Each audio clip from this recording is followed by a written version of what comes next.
Buenas tardes a todos. Vamos a empezar. Hoy en realidad no es técnicamente una clase. ¿Alguno que me indique si se está escuchando bien? Ah, perfecto. Gracias, Verónica. En realidad hoy no es técnicamente una clase, sino la idea es que podamos tocar algunos puntos que ustedes quieran. No es la idea de que me digan, puede hablar de tal tema, porque para eso está todo el material subido y algunas clases que han tenido también, pero sí preguntas puntuales o dudas que ustedes tengan. Este, em, mientras van empezando algunas, o me las van haciendo llegar por el chat, les voy comentando la modalidad que va a tener el examen. El examen va a ser preguntas para responder, pero puntuales, es decir, no va a haber preguntas verdadero, falso o multiple choice, es decir, no preguntas que se respondan con cruces, sino que se respondan escribiendo, para ser lo más gráfico posible. Pero no son preguntas de largo desarrollo, sino las respuestas son muy puntuales, muy sencillas, respuestas de 2, 3 renglones, no más de eso.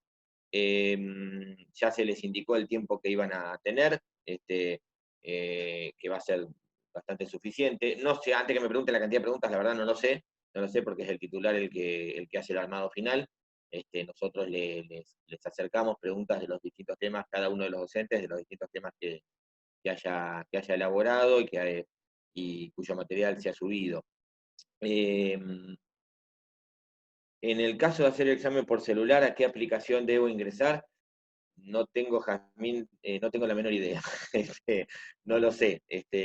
Consultalo con alguien de la facultad o con los chicos del centro, seguramente están mejor capacitados para darte esa respuesta. Creo que con el mismo, pero que si lo sé con una computadora, pero desconozco si el celular tiene algún tipo de limitación técnica o tecnológica para poder hacer el examen.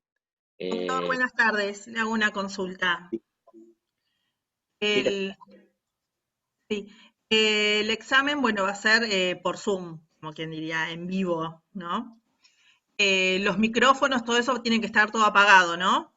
sí, sí, la idea sería de que sí, sí, sí, sí, sí, sí. Eso igual lo dirá el titular en ese momento, la verdad no lo había pensado y no lo hablé con él, pero en principio calculo que sí por el tema del sonido ambiente, si no va a ser un caos. Claro, sí, sí, sí. Como no está específicamente puesto eso, era mi gran No, igual duda, lo voy a, porque como estamos eventualmente, en casa de cada uno y bueno, sí. tenemos Eh, familias, eh, cosas, movimientos, situaciones de nerviosismo que si alguien se cruza te va a salir una palabra por ahí. No, no, no, lo entiendo, Paola, y lo comparto.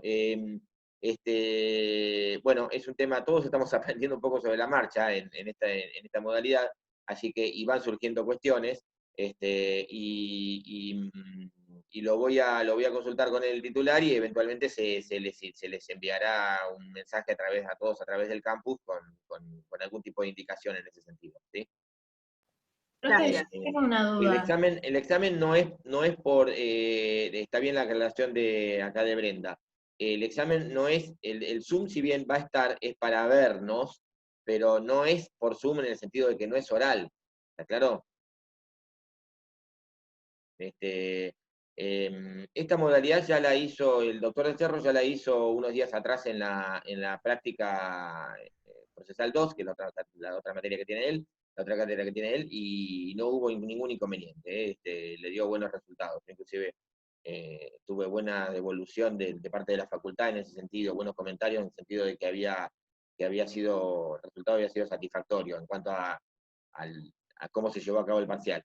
En la otra cátedra que tengo yo, en este caso, en elementos o teoría general del proceso, nosotros hicimos otra modalidad que era así, un mix de preguntas multiple choice y verdadero o falso, y algunas sí para responder, que eran casos a resolver, etc.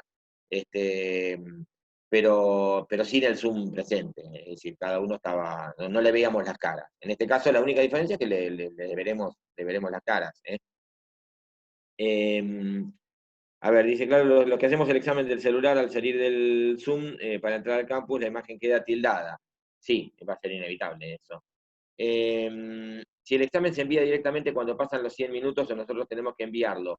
Eso te diría que lo consultes eso también lo voy a consultar con él para ponerlo, pero yo te diría que ante la duda lo envíes. Te digo porque acabo de resolver un problema con un examen de elementos donde aparecía no enviado, ¿sí?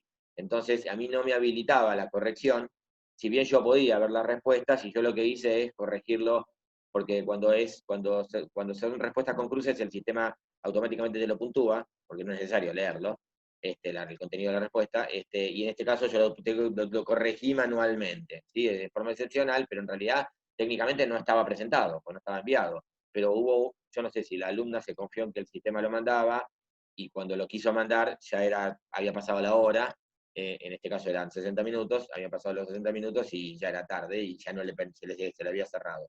Entonces, ante la duda, yo les diría que un par de minutos antes lo manden. Los 100 minutos creo que son por demás suficientes. Nosotros en Elementos dimos 60 minutos, ¿sí? O sea que con el tiempo no creo que tengan un inconveniente. Yo tengo una pregunta en cuanto a las consignas. Si abrimos una de las preguntas, pero decidimos seguir con la próxima, ¿debemos volver a la anterior para contestarla? No, está bien, muy bien la pregunta, la de Erika. Se van cerrando, es decir, es secuencial. Es decir, contestás la 1, la cerraste, la terminaste, vas a la 2 y si te acordás algo de la 1 que te olvidaste ya no lo vas a poder poner. Creo que es así el sistema. Digo creo porque la verdad no lo vi nunca en persona, nunca tomé con ese sistema, nunca evalué con ese sistema, pero por lo que yo hablé ayer con alguien de la facultad, con una de las autoridades de la facultad, y me dijo que se hacía, que era de esa manera, y que de esa manera se hizo en la práctica 2 y por lo visto es la misma modalidad. Profe, una pregunta. Si los exámenes son así, de que vos pasás a una pregunta y ya no podés volver a la anterior, ¿hay alguna vista preliminar de las preguntas? Porque por ahí vos dividís el tiempo de acuerdo a la respuesta que podés llegar a dar de la pregunta. Y Sí. si vos No, yo entiendo que las preguntas, la verdad, tampoco lo sé, pero entiendo que sí, que te aparece el cuestionario general al principio.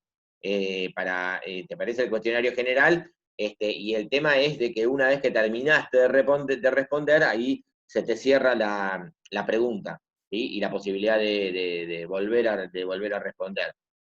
Lo que me dice Sabrina, enviado, todavía no realicé ningún examen, pero está bien, no entiendo mucho esto de enviar. Te da abajo una opción para cuando dice finalizado y enviar, como si enviaras un correo electrónico, de la misma manera, ¿sí? El titular dijo que eran 10 preguntas y cada una valía un punto. ¿Cuántas son necesarias para aprobar? Este es otro tema que me gustaría, me gustaría que se aclarara. Nosotros en Elementos teníamos un 60% para que equivalía a un 4 y calculo que esta también va a ser la misma modalidad. Tengo entendido que aparece en día 1, no el cuestionario general. Así fue, por ejemplo, en la práctica 2. Bueno, eso la verdad, Patricio, no lo he visto y también es otra cuestión, es más, ya me las voy anotando, como para aclararles a todos antes del examen. Todavía tenemos unos días. Sería el tema claro, de profe, cómo aparecen las preguntas, si se pueden o no contestar las cerradas, yo ya creo que no. Y también el tema de, que en principio yo creo que es el 60%, pero también el tema de cuántas son necesarias para aprobar. Otra pregunta de la modalidad. Podría preguntar bien lo de si las preguntas se ven con anterioridad antes de abrirlas. Sí, eso sí, por supuesto. Sí, eso es muy importante. O si van apareciendo de a uno. Profesor, a mí chicos que han rendido, buenas tardes, chicos Buenas que han tardes. rendido me dijeron que a cada rato aparece actualizar y yo lo voy a hacer por celular también y me preocupa eso, si en el actualizar dicen que apretan F5, pero yo tengo el teclado del celular, no sé cómo, eso también me preocupa. Sí, la verdad todo esto yo lo desconocía. El tema de que aparezca un mensaje de actualización. y qué efecto tiene sobre el examen, es decir, si eso implica de que se cierre la respuesta. Yo eso creo que los que mejor se lo van a poder decir es a través del centro de estudiantes en sistema de la facultad. Porque yo sinceramente, pero surgen un montón de dudas, no en este parcial, sino en todos, y no de dudas que son técnicas, como esta puntualmente, que yo la verdad no te sabría dar una respuesta porque no sabía el tema de la actualización. Si te digo, te respondo algo, te estoy mintiendo. Entonces, sería útil que la gente de facultad, yo también le voy a hacer la consulta, ¿sí? Por mi cuenta, para ver qué efecto tiene sobre la respuesta, para que haya reglas claras sobre todo, ¿sí? Que esto es lo importante. Después yo les comento que rendí público con el celular y llevando la pantalla hasta lo más arriba se actualiza la página y no tuve problemas con... Bueno, acá hay una compañera, Fanny, que dice que actualizando no tuvo inconvenientes con el parcial en otra materia. Y que se explique, sí, cómo se usa la aplicación para hacer el examen. La idea es de que haya entonces un correo general explicando estas cuestiones técnicas. Yo lo voy a hablar con Del Cerro después ya cuando terminemos esta charla, y termino, yo en realidad termino con ustedes y tengo la revisión de elementos por Zoom, y después de eso lo voy a hablar con él como para que haya un mensaje con reglas claras de cómo va a ser, ¿sí? Profe, Perdón. estaría bueno también un paso a ¿Cómo? paso desde que entras al campus. Estaría bueno que pongan un paso a paso desde que entras al campus a dónde hay que apretar, porque yo, por ejemplo, recién entré y estuve investigando, pero no sé a dónde entrar y cuál sería, a dónde tenemos que entrar para hacer el examen. Bien, perfecto, bien. Yo rendí el martes y aparece en el cuestionario en el campus. Aparecen ahí, creo que lo primero que te ponen es el examen que aparece y te dicen cuándo tenés que entrar y el momento en donde Yo tengo tenés que entendido seguir. que aparece, digamos que se habilita la vista al horario del examen, se Claro, habilita la vista la vista del parcial. Que claro. aparece, como dice, sí, Aparece como como dice un Guas, icono. aparece el Claro, primer un parcial y icono, ahí está cargado. Fíjese que al claro, final de todo, vas al final de todo y te aparecen distintas opciones. Si hubiese habido trabajo práctico, te aparecen los trabajos prácticos y te dice primer claro. parcial, derecho procesal civil, y ahí entras. Sí, sí, sí. Es así. La sección de avisos o dónde? No. Entras. Yo creo que porque yo entraba a través de calificaciones. Lo que pasa en mi caso entró a través de calificaciones. En el caso de ustedes, no sé. Perdón, yo cuando rendí público, el examen aparece abajo del todo, es como que el docente sube un link y ahí vamos a poder acceder al parcial. Perfecto, perfecto. Bien. Bueno, igual eso también sería bueno que aclararse, para que no haya sorpresas y pérdidas de tiempo en ese momento con esta cuestión de no saber dónde está. ¿Sí? Otra pregunta. Yo, perdón que de la parte, digamos, técnica, no les puedo, no les sirvo demasiado, porque estoy, la verdad, aprendiendo con ustedes. Acá hay una alumna de Alma que dice, yo ya rendí 2 y el sistema te va llevando. Yo en Elementos no tuve, que tomamos hace una semana, no tuvimos ningún inconveniente de alumnos que no hayan encontrado el parcial o no hayan podido acceder al parcial o no hayan entendido cómo entrar. Nadie se quejó y rindieron en mi comisión 100 y pico personas. Entonces, no creo que en este caso vaya a haber un inconveniente en este sentido. No, pero aparte lo positivo esto del Zoom es que si, por ejemplo, estás teniendo inconvenientes, vos tenés al profesor ahí adelante y le vas diciendo, se me cortó ¿qué hago? Aunque sea, está al tanto el profesor de lo que estás teniendo Tal cual, inconvenientes tal cual. técnicos. Sí, para eso también un poco lo del Zoom. Verónica me pregunta si va a haber recuperatorio. Sí, por supuesto. Y si te puedes presentar directamente al recuperatorio, sí, como siempre. Es decir, el reglamento de cursada es el mismo que si hubiese sido esto en forma presencial. No se puede alterar de ninguna manera. Por supuesto que va a haber recuperatorio. Después, la misma modalidad, entiendo que sí. Entiendo que va a ser así. Micaela, tenías una pregunta de redargución de falsedad. Cuando quieras, mandala cargala al chat y trataremos de ayudarte. Mientras tanto, sigo esperando otra pregunta. La nota, Eileen, yo creo que la nota en principio es general, pero nosotros yo calculo que se va a tomar como referencia un 60% equivalente al 4. ¿Sí? Lo que pasa es que a veces lo que ocurre es que en algunas respuestas que estén mal, si el error es realmente muy, pero muy grosero y que denota un desconocimiento muy grande, también eso puede obrar en contra. Y otra cosa, y ya de paso se los comento y se los advierto a partir de la experiencia que yo tuve con la corrección en teoría general de procesos y elementos, y es que también nosotros vemos la forma en que están respondidas y si están respondidas con un corto y pego. ¿Sí? Creo que soy bastante claro en el comentario que acabo de hacer. Entonces, yo me he encontrado con respuestas donde me cortaron y pegaron textos sacados de otro lado, o de Google, o del material que nosotros habíamos subido, y que encima recortaban y pegaban mal, de forma equivocada, eso es lo peor de todo. Eso también se evalúa, ¿sí? Lamentablemente es así, es decir, ustedes esta es una modalidad muy particular, muchos piensan de que porque rinden desde la casa es más fácil, pero yo no estoy tan seguro que sea así. De hecho, nosotros el resultado que tuvimos elementos fue la misma cantidad de aprobados y desaprobados que siempre, que cuando tomamos en forma presencial. ¿Está? Entonces no es tan así. Obviamente que no va a haber no va a haber una pregunta que diga, requisitos de la demanda. Obviamente que no, porque tiene el código al lado, mira el 330 y lo copia.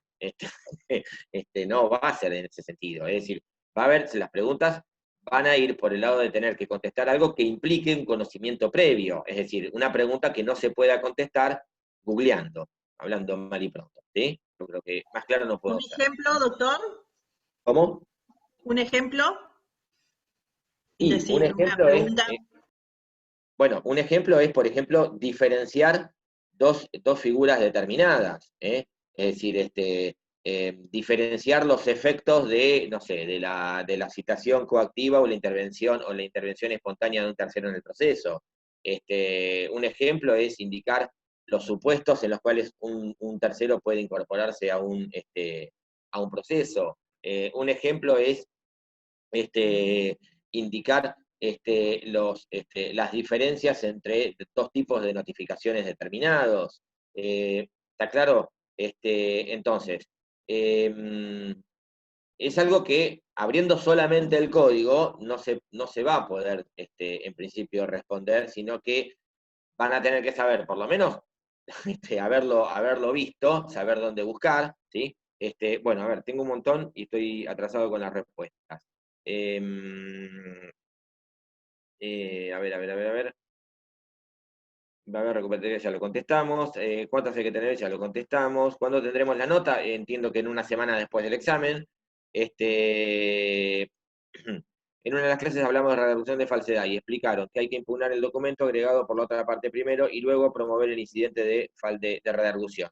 Sí, el demandado podría impugnar al momento de contestar la demanda, pero me surge una duda. ¿El actor en qué momento impugna? Porque entiendo que en la contestación de demanda se le notifica por cédula si el demandado agregó documentación, pero no le puede responder esa contestación. Entonces, entiendo bien cuándo puede impugnar. Bien, la respuesta de Micaela es la siguiente. Micaela lo que plantea es, la pregunta de Micaela es la siguiente. Micaela dice, cuando vimos la clase de redargución de falsedad, dijimos que, o se habló que para poder redarguir había que haber una impugnación previa. Entonces, el demandado podía hacerlo si el demandado redarguía de falsedad una documentación, un instrumento público acompañado por el actor, cuando contestaba, hacía la impugnación y después tenía que iniciar el incidente de redargución de falsedad. Nosotros dijimos, se necesitan las dos piezas, impugnación más incidente. La impugnación sola no sirve, el incidente solo no sirve, si no está previamente impugnado. Me pregunta Micaela, ya, hasta ahí vamos bien, me dice Micaela, pero el actor en qué momento? Bueno, está rumbeada Micaela en lo que vos me comentás en el chat, cuando si el demandado contesta la demanda solita sin acompañar documentación, el actor solamente puede ampliar la prueba respecto de los nuevos hechos, ¿sí? No de los hechos nuevos, que son los hechos sobrevinientes, sino de los nuevos hechos, de las nuevas circunstancias incorporadas por el demandado en la contestación. Ahora, si el demandado, me fui un poco para atrás en la respuesta, si el demandado, cuando contesta la demanda, además, acompaña documentación, se corre traslado al actor de esa documentación para que se expida sobre la autenticidad de esa documentación. Ojo, ese traslado, es decir, en el primer caso el demandado contesta la demanda solito y no acompaña ninguna documentación, el despacho va a decir, Mar del Plata, 29 de mayo de 2020, por contestada la demanda en tiempo y forma. Firma el juez. Punto. En cambio, el demandado contesta la demanda y acompaña prueba documental, ¿qué va a decir el despacho? Mar del Plata, 29 de mayo del 2020, por contestada la demanda en tiempo y forma de la documentación acompañada, traslado a la parte actora por el plazo de 5 días. Notifíquese, esa notificación es por cédula. ¿Sí? El actor puede contestar, pero solamente expedirse respecto de la autenticidad de la documentación. Lo que no puede contestar es el contenido de la contestación. ¿Está claro? Es decir, solamente el traslado está limitado, circunscripto al traslado de la documentación, respecto a la autenticidad de la documentación. Lo que no puede es rebatir los hechos que están en la contestación. ¿Por qué? Y por una cuestión de igualdad procesal. Si el actor pudiera contestar la contestación del demandado, el demandado también tendría derecho a contestar la contestación de la contestación y así sucesivamente. No avanzamos nunca más a la etapa siguiente. ¿Está claro? Entonces, ¿cuál es el momento, a la respuesta tuya, de la pregunta tuya, Micaela, que está muy bien hecha, cuál es el momento en el cual el actor va a tener que impugnar, si es que quiere hacerlo, un instrumento público acompañado por el demandado, es cuando le corre el traslado de la documentación. Y después, acto seguido, de plazo de 10 días, el inicio del incidente de redargución de falsedad. Sí, se le corre traslado según, sí, es decir, sería con la misma carga del 354 inciso primero, ¿sí? Pero referido a la documentación, no a los hechos. Para que niego firme categóricamente, sí, en realidad no la existencia de los hechos, sino la autenticidad de los documentos, y si recibió o no las cartas o telegramas. Solamente a eso puede estar limitado el actor. Es más, y hasta que me lo pregunten, ¿qué pasa si el actor se excede en la contestación, ¿sí? Y se mete a contestar hechos afirmados en la contestación? Algo que no puede hacer. El juez lo que puede hacer lo que va a hacer es tener esa parte del escrito por no escrito, ¿sí? En algún caso inclusive hasta en algún caso se ha dispuesto el testado. En realidad está mal, porque el testado del escrito es para frases agraviantes e injuriosas en el ejercicio de las facultades disciplinarias del juez, es decir, cuando se va, entre comillas, se va de boca alguna de las partes, pero en algún caso se ha ordenado el testado, pero en realidad normalmente lo que dice el juez es todo lo que está fuera de lo que es la negativa o reconocimiento de documentación, lo tengo por no escrito, porque no es la oportunidad de plantearlo. Entonces, respecto de los nuevos hechos planteados por el demandado en la contestación, ¿el actor solo puede cuestionar mediante documentación? No. Sí, puede cuestionar, en realidad puede acompañar documentación, pero también ofrecer otra prueba respecto de esos nuevos hechos, ¿sí? Es lo que la pregunta de Franco. ¿Otra? A ver, vamos a hacer una cosa. Y esto sin que sea, digamos, excluyente. A ver, la prueba testimonial, ¿se notifica el domicilio real? Sí, obviamente que la prueba testimonial al testigo, estamos hablando de notificación del testigo, sí, al domicilio real, porque el testigo no tiene domicilio constituido porque no es parte en el proceso. La confesional, bueno, ojo la confesional. La testimonial obviamente al real, porque el testigo no tiene domicilio constituido, pues es un tercero ajeno al proceso. La confesional, ojo, fíjense en el material que yo les subí. Depende, está muy bien lo que dice Dalma, depende si actúa por derecho propio la parte o no. Si la parte actúa por derecho propio, es decir, con un letrado patrocinante, derecho propio con letrado patrocinante, ¿sí? Cuando actúa por medio de apoderado, el abogado, obviamente, bueno, como apoderado. Si la parte actúa por derecho propio, la audiencia de absolución de posiciones y el abogado como como mero patrocinante, se le notifica en el domicilio, puede notificar en el domicilio confesional. Obviamente que si, perdón, constituido. Obviamente que si lo notificas en el real, está bien también. Quien puede lo más, puede lo menos. Pero si la parte actúa por derecho propio, lo podés notificar. La notificación de la absolución de posiciones en el domicilio constituido es válida. En caso de que la parte actúe por medio de un abogado apoderado, en ese caso hay que notificarlo en el domicilio real.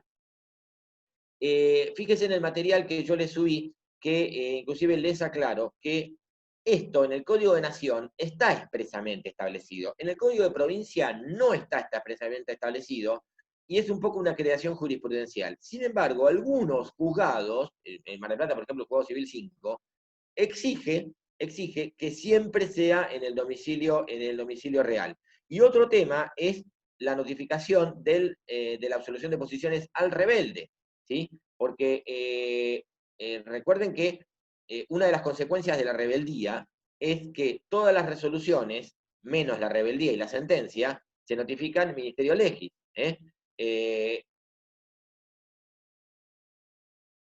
Todas las resoluciones, menos la rebeldía y la sentencia, incluiría la que fija la audiencia de resolución de posiciones, de manera tal de que el rebelde, de acuerdo a la interpretación del artículo 59 y 60 de la ley, quedaría notificado Ministerio Legis de la audiencia, obviamente que no se enteraría nunca. ¿Sí?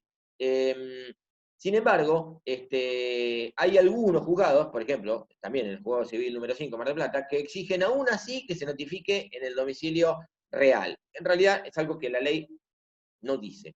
¿Sí? ¿Cuál es el fundamento? Para garantizar el derecho de defensa. Pero la verdad que la ley es bastante clara en el sentido de que una de las consecuencias de la rebeldía es que se va a notificar la rebeldía, le vamos a mandar la cédula a la casa. Y la sentencia le vamos a mandar la cédula a la casa. Después, fuera de esas dos, ninguna más, ninguna otra. ¿Está claro? Todas Ministerio Legis.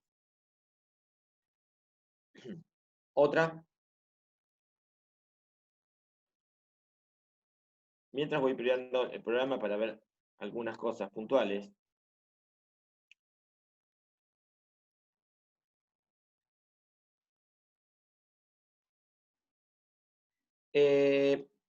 Fíjense, a ver, vamos por orden.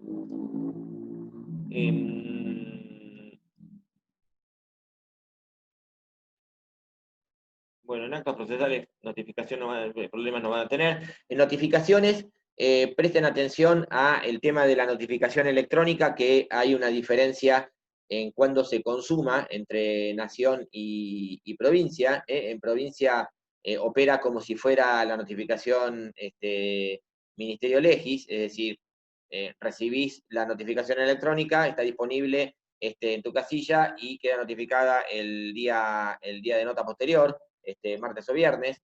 En Nación, en cambio, si vos la recibís dentro del día hábil, ahí se considera notificada, y si es después de las 20 horas, se queda consumada la notificación al día siguiente, no al día de nota. Y otra cosa es también la diferencia en cómo se cuentan las notificaciones Ministerio Legis en Nación y en provincia. Recuerden que cuando el día de nota son los días que se considera notificada la resolución, martes o viernes. En provincia,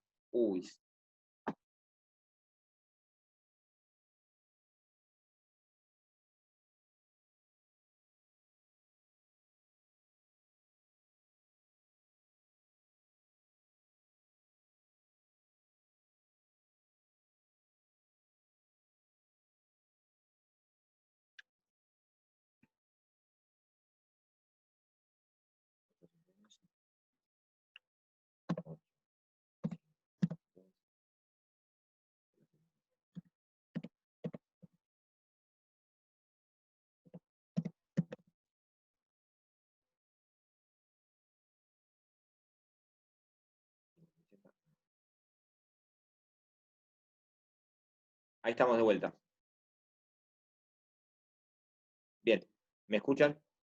¿Alguno que me diga sí? Perfecto. Discúlpeme, no sé por qué se me colgó. Les decía que en las notificaciones, Ministerio Legis, en provincia, cuando el día de nota es inhábil, por ejemplo, la resolución sale un miércoles y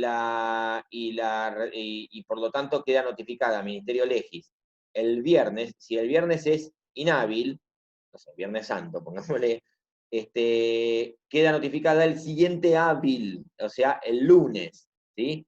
En cambio, en Nación, el Código de Nación, es el siguiente día de nota hábil, o sea, en ese ejemplo quedaría notificada el martes siguiente, ¿sí? Bien. Mm, antes que se me pasen las que tengo pendientes. ¿Cuáles son los recursos que se pueden interponer contra providencias simples y las sentencias interlocutorias? Bueno, esto en realidad no lo vamos a ver en esta bolilla, es decir, recursos, Micaela, lo vemos en este parcial, lo vemos para el segundo parcial. Igual las providencias, igual te lo contesto, pero no va a haber ninguna pregunta de eso. Las providencias simples depende, si causan gravamen irreparable, son apelables y también son atacables mediante revocatoria, y si no causan gravamen irreparable, es decir, que no puede ser, que puede ser reparada por la sentencia definitiva, solamente revocatoria. Y las interlocutorias son apelables, ¿sí? Las preguntas, por ejemplo, van a ser como esto de las notificaciones electrónicas, 3, 4 reuniones, sí, por ahí, por ese lado van a ir.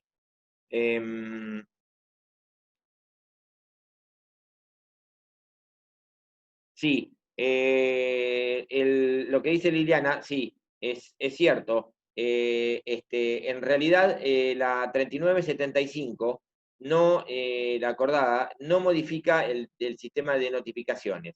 Sí modifica el sistema de presentaciones. Esto inclusive fue sobreviniente, es decir, la acordada salió después de que habíamos subido todo el material, de ese tema. Y en realidad lo que plantea es decir, la acordada anterior, lo que establecía que con las presentaciones electrónicas, yo igual no, es decir, como es algo que está cambiando en este momento, no se les va a preguntar de algo puntualmente que tenga que ver con presentaciones electrónicas porque es algo que acaba de modificarse y se modificó durante la cursada. Y no sabemos tampoco si la modificación va a ser por esta situación excepcional o si va a quedar para siempre. ¿Está claro? Porque tampoco está muy claro por parte de la Corte. Pero de paso lo explicamos. El sistema de presentaciones electrónicas hasta ahora era que si la presentación electrónica está formulada por el abogado en calidad de apoderado o por derecho propio, obviamente, se hace en forma enteramente electrónica, es decir, mediante un escrito electrónico, ¿sí? En cambio, cuando el abogado actúa como patrocinante, como su cliente no tiene firma digital, el abogado sí, pero el cliente no, se presentaba en papel en tribunales, en el juzgado, en la mesa de entrada, o sea, como se hizo toda la vida, se le ponía un cargo, es decir, el sello, como se hizo toda la vida, y en 24 horas el abogado lo que tenía que hacer es escanear ese escrito con la constancia del cargo y mandarlo al juzgado. ¿Está claro? Hoy, la presentación, cuando el abogado actúa como patrocinante, no puede presentar el escrito en papel. ¿Por qué? Porque tribunales porque no se puede ir, no se puede hacer ningún trámite en forma presencial. Entonces, lo que hace la acordada 3975 es que el escrito se manda, o sea, Juan Carlos Pérez con el patrocinio del doctor fulano, se manda el escrito en forma electrónica, que obviamente en realidad está firmado electrónicamente solamente por el abogado, y el escrito escaneado, firmado hológrafamente, es decir, con lapicera por el cliente, también se manda al mismo tiempo. ¿Está claro? Y el abogado queda como depositario. Es decir, a mí me viene a ver un cliente y me dice, doctor, necesitamos, o yo le cito un cliente, en realidad ahora no puedo citar a nadie porque no estaría violando la cuarentena, pero supongamos que, no sé, se lo mando por un mensajero. el escrito para que me lo firme y me lo da firmado, ¿sí? Entonces, ¿cómo hago hoy para presentarlo, el escrito? Yo como patrocinante, lo que hago es, el escrito va electrónico, el mismo texto electrónico, ¿sí? Y con un archivo adjunto, el escrito que me firmó mi cliente en papel, con lapicera, ¿sí? Que lo va a firmar él y lo voy a firmar yo, le pongo el sello, el que yo presentaba en tribunales, lo mando escaneado. Y yo quedo abogado como depositario del original. ¿Qué significa eso? Que si el juzgado me quiere pedir el original, me lo puede pedir y yo tengo que ir a presentarlo. En este momento sería medio complicado porque no puedo hacer ningún trámite presencial.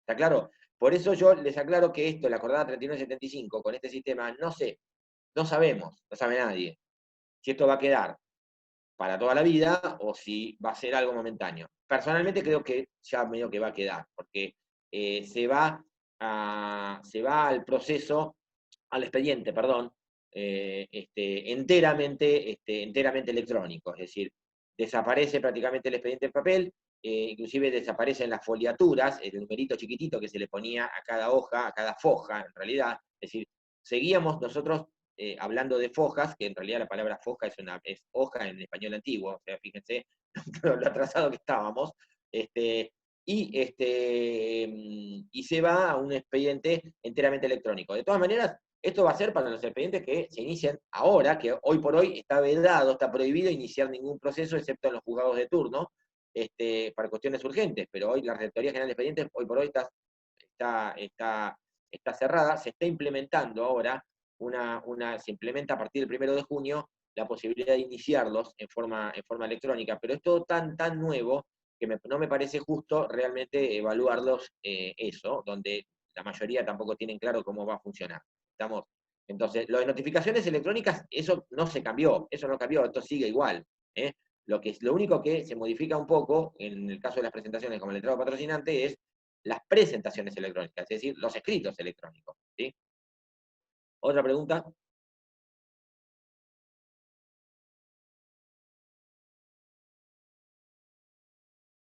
A ver, sigo viendo cosas. Ojo con... profe, tengo una duda respecto de honorarios, según ahí, bueno, a ver.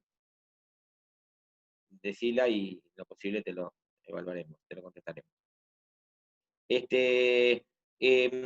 A ver, estoy viendo, repasando el programa, nulidades, fíjense los requisitos y los principios, que en realidad los principios convalidación, saneamiento, trascendencia, legalidad, los principios surgen del mismo articulado de la ley.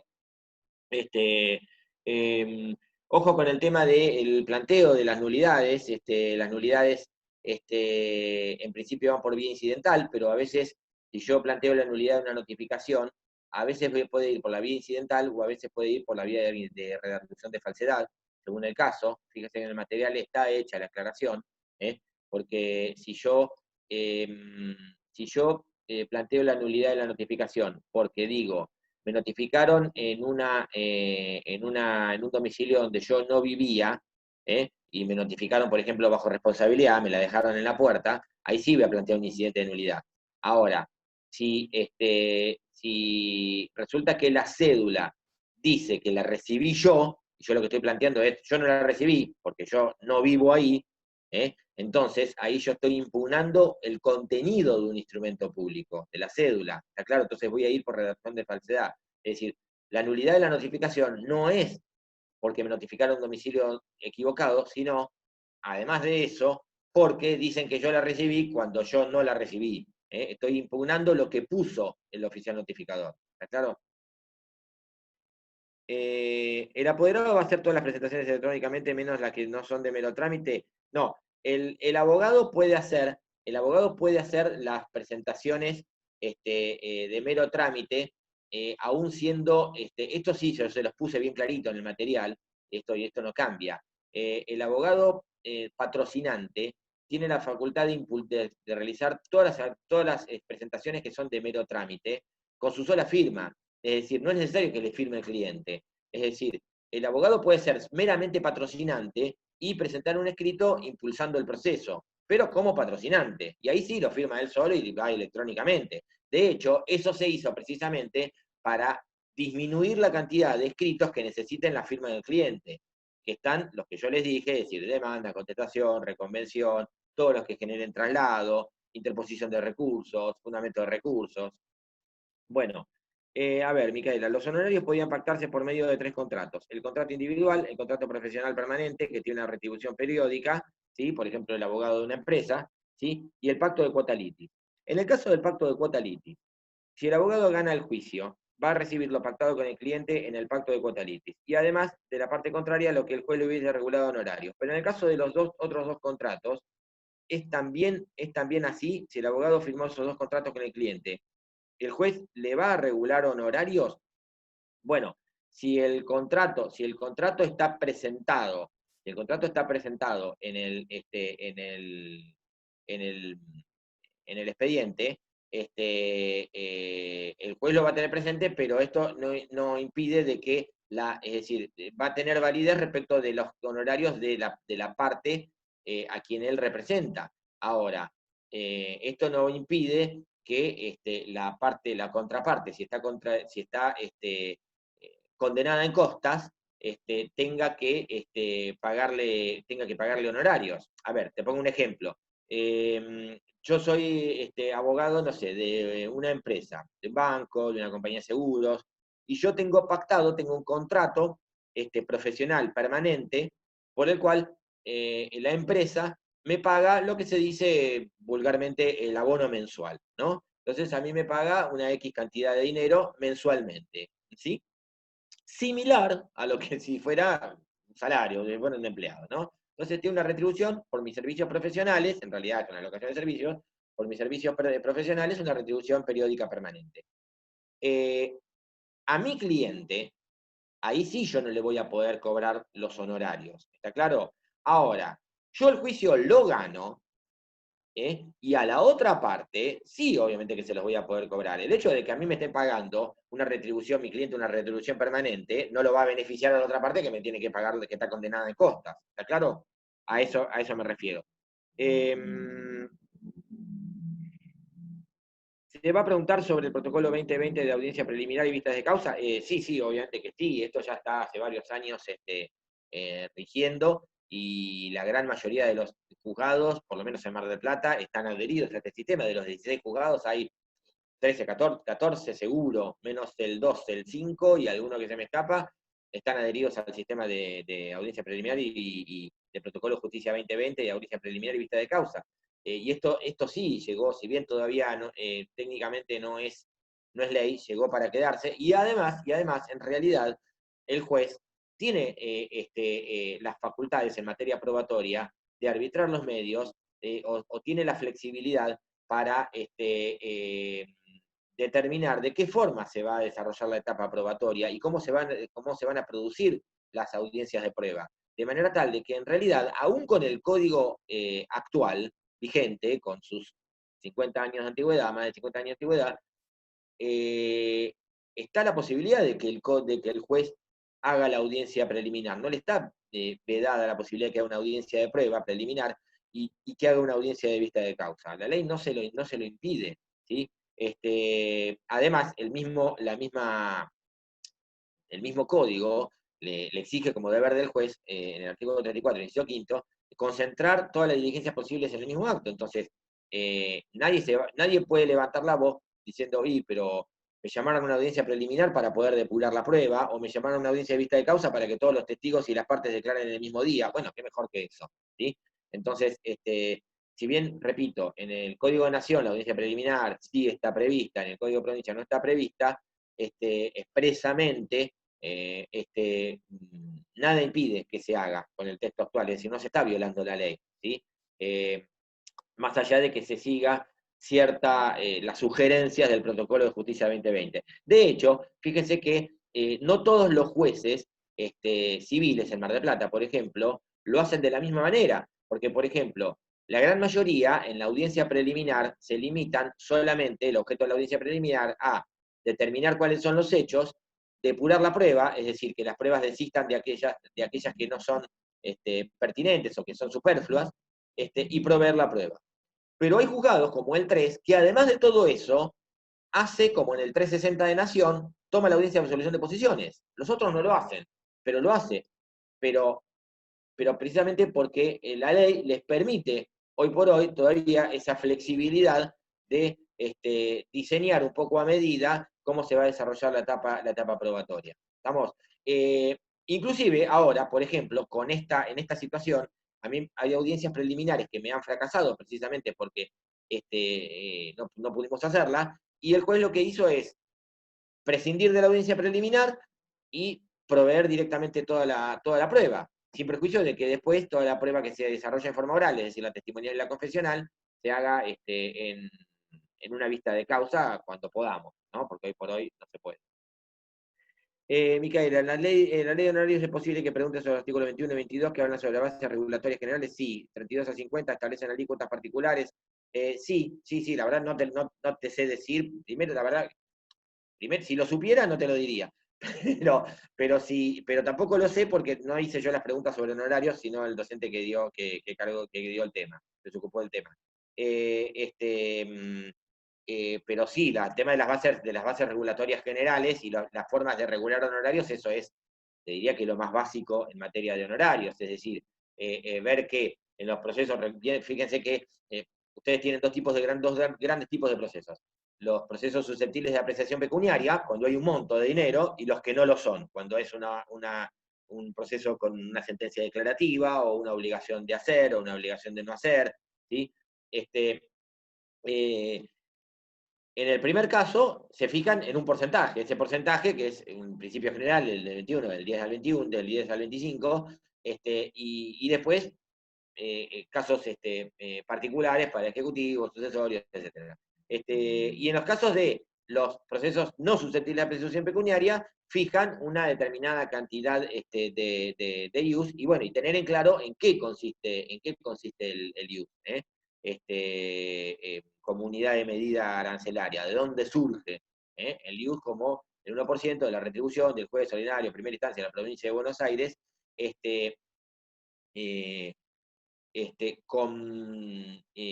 con excluidas aquellas cargas o aquellos adicionales que sean personales de él, como por ejemplo uno que sea por traslado de su lugar de domicilio, o las cargas de familia determinadas. Eso no, porque eso depende de cada juez, ¿sí? En un proceso que ambas partes tienen beneficio de litigar sin gastos, ¿quién paga los peritos?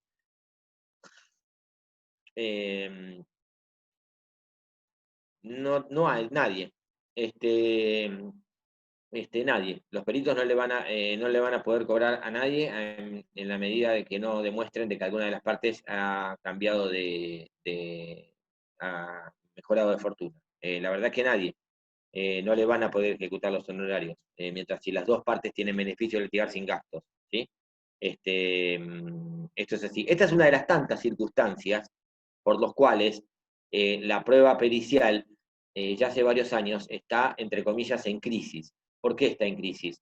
Porque desaparecieron los peritos, es decir, los peritos, no los peritos que están en la asesoría pericial, que son poquitos, sino los peritos que son empleados del Poder Judicial y cobran un sueldo, son funcionarios del Poder Judicial, en realidad, no empleados, sino los peritos como auxiliares de justicia, los que se anotan voluntariamente en la lista de peritos, se desaparecieron, es decir, se fueron borrando todos. ¿Por qué? Porque se encuentran con que les es muy complicado cobrar los honorarios, y se encuentran con situaciones como estas. La parte actora tiene beneficio del tirar sin gastos, la parte demandada también, y no tienen a quién cobrarle, ¿sí? Los honorarios. También se encuentran con que la parte actora tiene beneficio del tirar sin gastos y la parte demandada es absolutamente insolvente y tampoco le pueden cobrar. También se encuentran con que las partes, después de la sentencia, llegan a un acuerdo, nunca lo denuncian en el expediente, nunca le regulan honorarios y tienen que andar corriendo ellos practicando una liquidación y denunciando una base regulatoria para poder que les puedan fijar los honorarios. Es decir, los dejan afuera. Esos son uno de los tantos motivos por los cuales los peritos se cansaron. Todos me han dicho lo mismo, y no solamente los ingenieros, los médicos, todos, y la respuesta muchas veces ha sido siempre la misma. Tengo 200 pericias hechas y cobré 3. ¿Sí?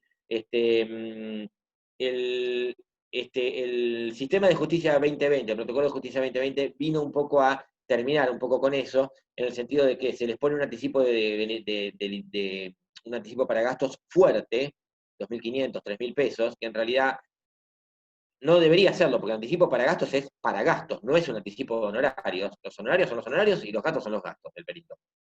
Son dos cosas distintas. Pero sin embargo, cumple un poco la función de, bueno, por lo menos vas recibiendo algo mientras vas trabajando. La verdad que no lo dice el protocolo, no lo va a decir la ley, ni esta ni cuando se reforme, pero en realidad, digamos, entre líneas, ese es un poco el mensaje. E inclusive, darle un trato, entre comillas, preferencial al perito, yo digo, a mi modo, en la teoría de la alfombra roja, es decir, poner la alfombra roja al perito, no que no haga cola en la mesa de entrada, etcétera, que se lo atienda enseguida, para, digamos, no desalentarlo. Sin embargo, los problemas siguieron, y de hecho en Mar del Plata, en los últimos años no había perito médico traumatólogo. Imagínense que todos los juicios de lesiones, daño y perjuicio con lesiones, miles y miles, y no hay un perito traumatólogo que haga la pericia, ¿sí?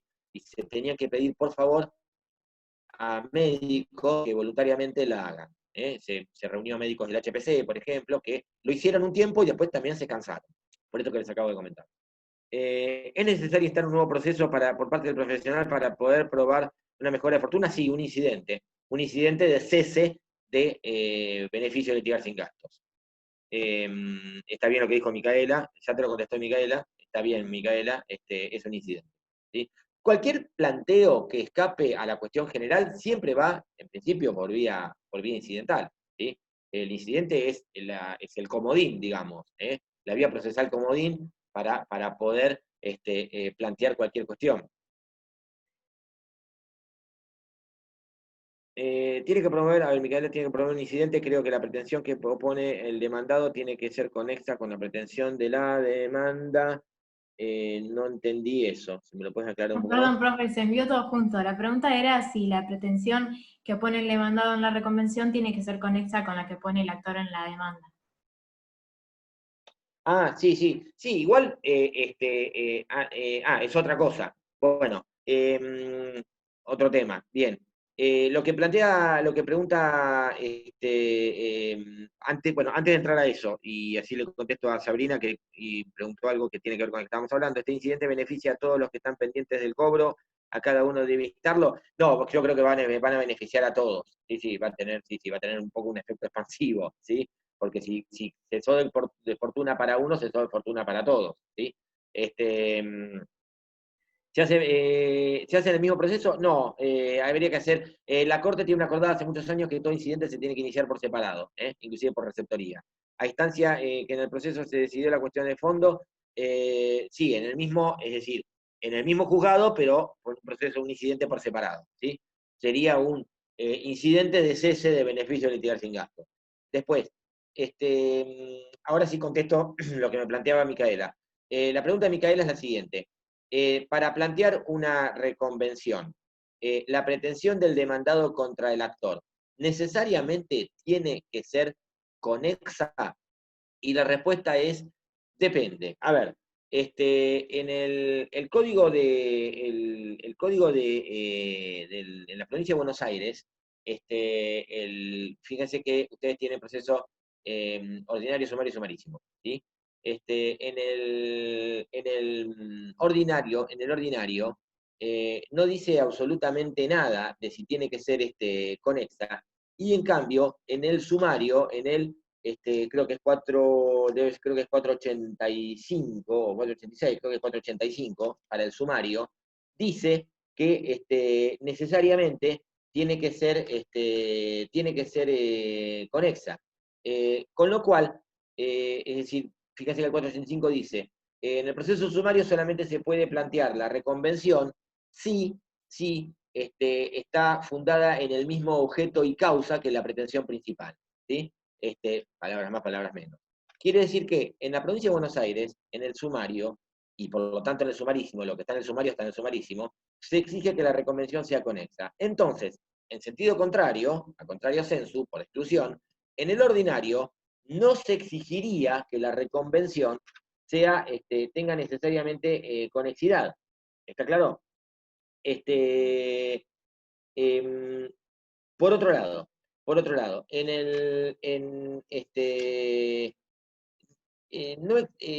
quiero aclarar que si bien el 319 del Código de Provincia establece que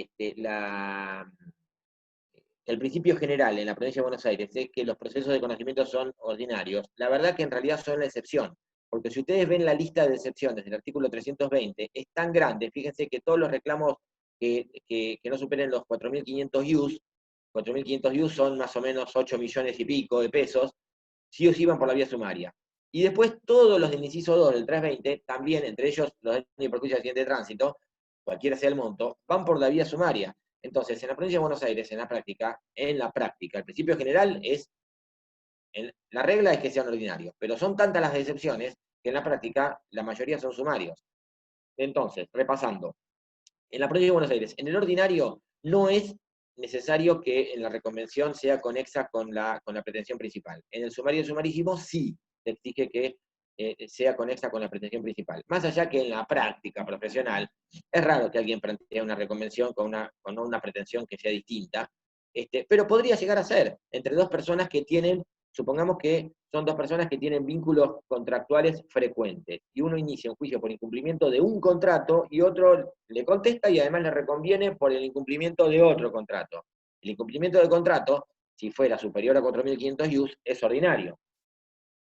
En el Código de Nación, tanto en el ordinario, fíjense, el 357 de Nación, tanto en el ordinario como en el sumarísimo, en Nación no hay sumario, sí se exige que sean conexas. Entonces, siempre se exigen que sean conexas, excepto en el ordinario en provincia. Después, sí, en el ordinario en provincia, Dalma. En el sumarísimo, ¿hay reconvención? No. No, en el sumarísimo no hay reconvención. No.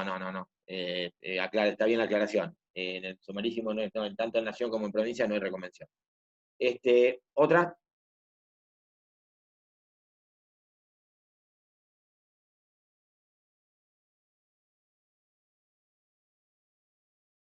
A ver, otro tema, voy repasando el proceso. Fíjense, Costas, el principio general,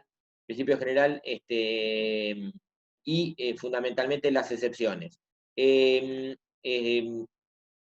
Cuando se ofrecen los hechos nuevos, a ver, cuando se ofrecen los hechos nuevos, ¿cuándo se ofrecen los hechos nuevos en el sumario y en el sumarísimo? Los hechos nuevos, no, la misma regla, dentro de los 5 días de quedar firme la apertura a prueba,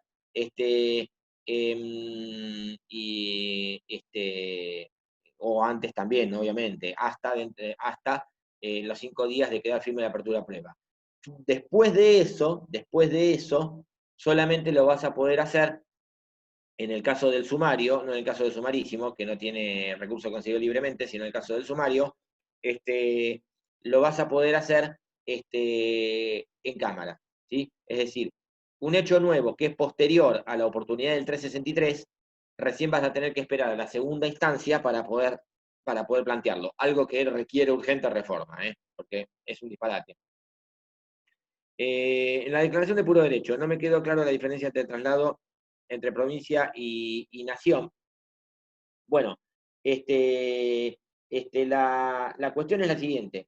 La declaración, en el caso de la declaración de puro derecho, primero, la declaración de puro derecho significa de que las partes están de acuerdo respecto de los hechos, pero, o sea, no es un allanamiento, las partes están de acuerdo, se contestó la demanda, pero no se negaron los hechos, hay conformidad respecto de los hechos, pero se desconoce, o mejor dicho, se discute la norma aplicable o la interpretación de la norma aplicable. Entonces, la discusión está circunscripta exclusivamente a la interpretación de esas normas, es decir, es una cuestión exclusivamente de derecho. Un ejemplo, supongamos que las partes han celebrado un contrato en moneda extranjera, en dólares, y están de acuerdo en la existencia del contrato, están de acuerdo en los términos del contrato, están de acuerdo en si hay o no mora, si hay o no incumplimiento, pero están en desacuerdo en cómo se tiene que pagar, si se tiene que pagar en dólares billete, en verde, o dólares en billetes verdes, para ser más gráfico, o si se puede pagar en equivalente en pesos, y en ese caso, ¿en qué pesos? ¿En qué dólar se toma como referencia? Es una cuestión de derecho, interpretación de la norma, del Código Civil y Comercial. No tiene sentido abrir la prueba.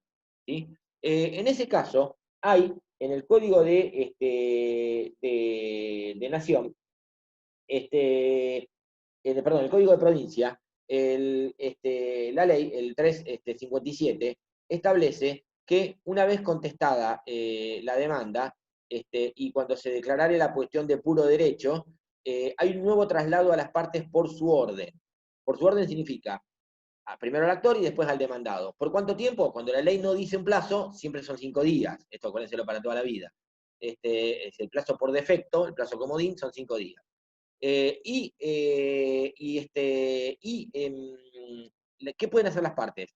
Hay las partes, esos escritos que Palacio lo llama réplica y dúplica, en realidad pueden reafirmar los fundamentos de tipo jurídico, no pueden agregar nuevos hechos. ¿Es una carga ineludible en el sentido de que si no lo hacen significa que la sentencia le va a salir en contra? No, absolutamente no. Lo mismo que el alegato, es decir, no alegar no significa que necesariamente vas a perder el juicio. ¿Sí? Obviamente siempre entre alegar y no alegar, siempre es mejor alegar. Ahora, fíjese en el Código de Nación, en el 359, ¿sí? Que no está este traslado. En el Código de Provincia, este traslado está solamente en el ordinario, no está en el sumario y no está en el sumarísimo. ¿Sí? Después, ¿no sería declaración de puro derecho cuando el juez interpreta que no existen hechos controvertidos y conducentes? Sí, obviamente. Precisamente la declaración de puro derecho es como consecuencia de que no hay hechos conducentes y controvertidos, precisamente porque las partes están de acuerdo o hay conformidad de las partes entre los hechos. Es decir que las partes están conformes respecto de los hechos y decir que no hay hechos controvertidos es exactamente lo mismo.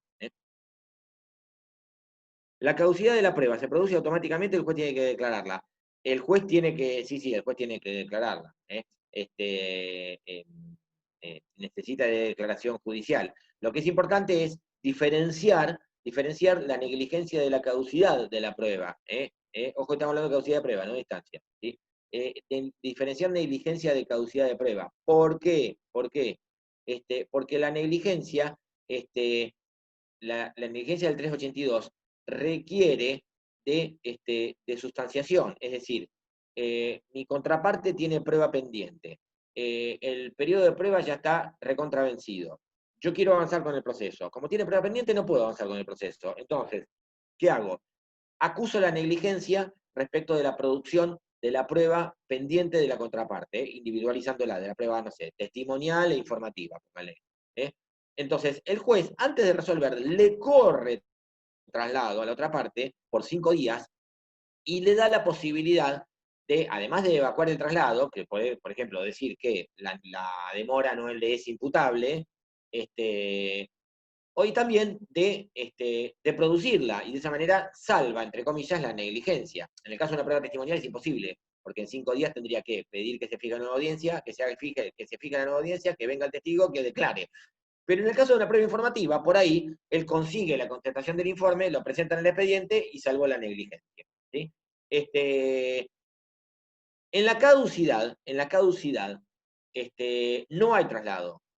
Una parte lo pide y el juez automática la decreta sin sustanciación. Pero la caducidad está para supuestos específicamente establecidos por la ley, ¿no? Fíjense en el caso de la informativa, cuando se venció el plazo para que se presente el pedido de informe de la dependencia público-privada y pasan 5 días y no pido un oficio reiteratorio.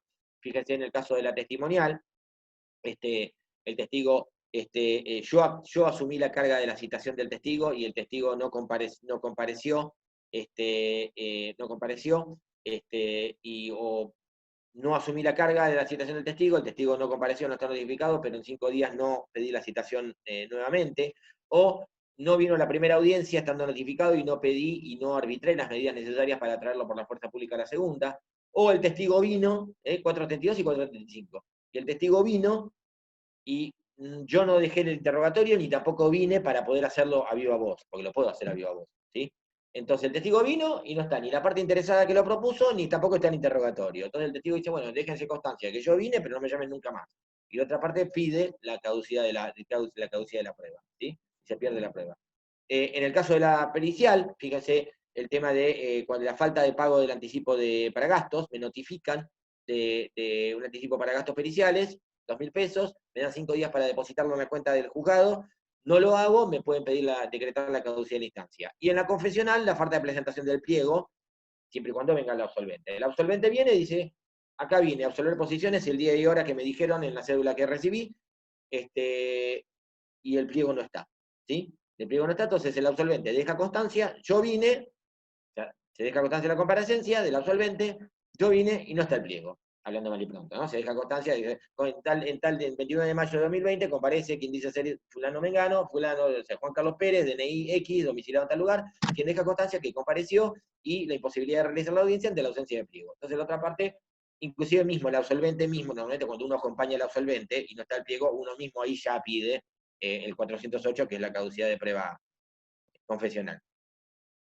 El 426 dice que tanto el juez tiene la facultad de desestimar de oficio y sustanciación aquella prueba testimonial ofrecida que fuese inadmisible. Ahora bien, para el caso que, pese a ello, se hubiese ordenado o proveído, las partes tienen facultad de oponerse a la misma, ¿cuándo sería?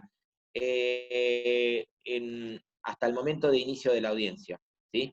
Es decir, vos te podés oponer en cualquier momento. Puede ser que el juez si vos te opusiste antes, cuando ofrecieron el testigo, y el juez ya lo resolvió, ya está, ya lo resolvió, no podés volver a oponerte, ya es una cuestión precluida. Pero si supongamos que el testigo está excluido por parentesco, ¿sí? O es inadmisible porque está excluido por parentesco, y vos no lo sabés, no lo advertís, y el juez tampoco, y el testigo viene, y cuando le toman la general de la ley, dice que es pariente, bueno, obviamente vos te vas a oponer, ¿está claro? En ese momento. Ahora, una vez que el testigo empezó a declarar, ya está. Recuerden, vamos a elementos y teoría general del proceso, el principio de adquisición procesal. Una vez que la prueba ya se empezó a producir, ya no podés hacer más nada, ¿está claro?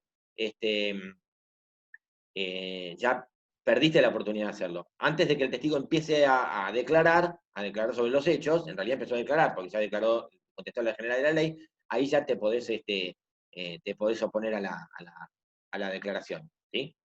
Ese es el momento. Esta está contestada. Otra más. Recuerden con el tema del parentesco, que el parentesco es por consanguinidad en línea recta, es decir, para arriba, padre, abuelo, bisabuelo, tatarabuelo, para abajo, hijo, nieto, bisnieto, tataranieto.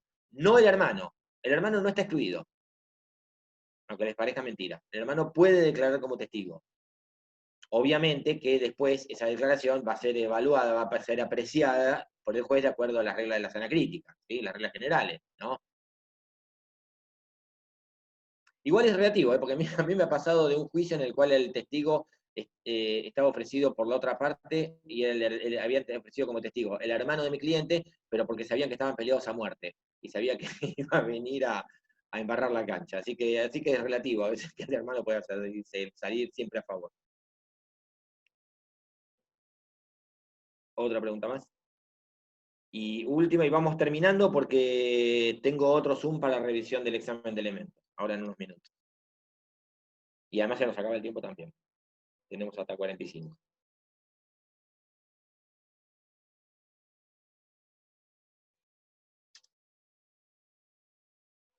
Les decía, hoy, presten atención a los supuestos de exhibición de costas, de excepciones al principio del 68, de costas al vencido. Presten atención a la diferencia en costas de incidentes entre provincia y nación. Está en el material que se les dio, que es bastante completo, porque además lo completó del Cerro, que respecto de que en provincia es para las costas de incidentes pueden eximirse, las costas de incidentes solamente cuestiones dudosas de derecho, y en nación no hay un límite. Y en el tema del allanamiento, no siempre, porque a veces dicen, no, en el allanamiento se puede eximir de costas. No, no, momentito. Tiene que ser real, incondicional, efectivo, oportuno, ¿sí? Y respecto de la oportunidad, que este es un tema que el Cerro muchas veces lo pregunta, el tema de la oportunidad es que el demandado no tiene que haber dado lugar, o la parte, mejor dicho, no tiene que haber dado lugar al proceso.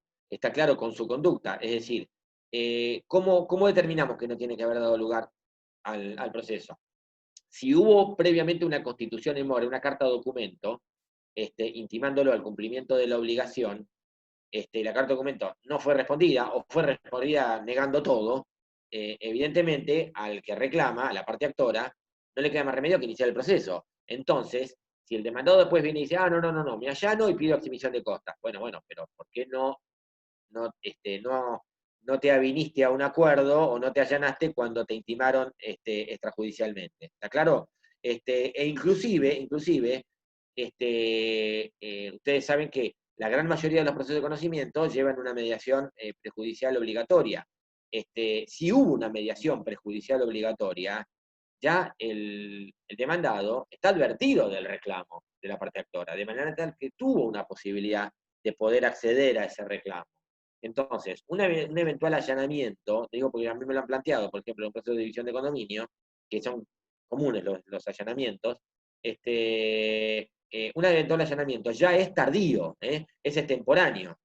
El allanamiento, para que sea temporáneo, la notificación de demanda tiene que ser la primera noticia que reciba el demandado del reclamo del actor, para que ustedes, simplificando un poco la idea, ¿sí? La primera vez que se entera del reclamo del actor tiene que ser la notificación de la demanda. Entonces, ahí sí es oportuno. ¿Mm? Pero además tiene que ser con cumplimiento de la prestación, es decir, no cualquier allanamiento, no es que solamente me allano, ¿sí? Otro más. Y ahí sí vamos terminando, me quedan pocos minutos, con 35.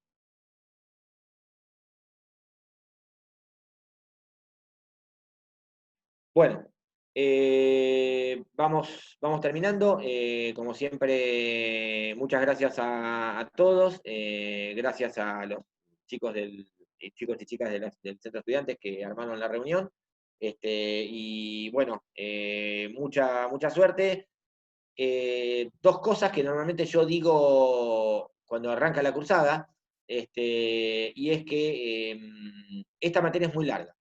¿Sí? Es muy larga, debe ser de las materias más largas de la carrera. Realmente cuando dicen, ¿qué materias largas en la carrera? Y lo primero que dicen, obligaciones, reales. Bueno, esta materia es igual de larga, es muy larga. Es compleja, porque es muy técnica, ¿sí? No es una materia con contenido humanístico, todo lo contrario, es muy técnica. Cada palabra tiene una consecuencia, y cada término tiene un sentido. Y otra cosa es que yo sé que a ustedes esto hoy les surge el examen de la semana que viene, pero es una materia que es fundamental, decisivamente fundamental para el ejercicio de la profesión, ¿sí? Que tengan éxitos, y denle para adelante, no aflojen, falta poco, y nos estaremos viendo en el Zoom del miércoles en el examen. Buenas tardes a todos.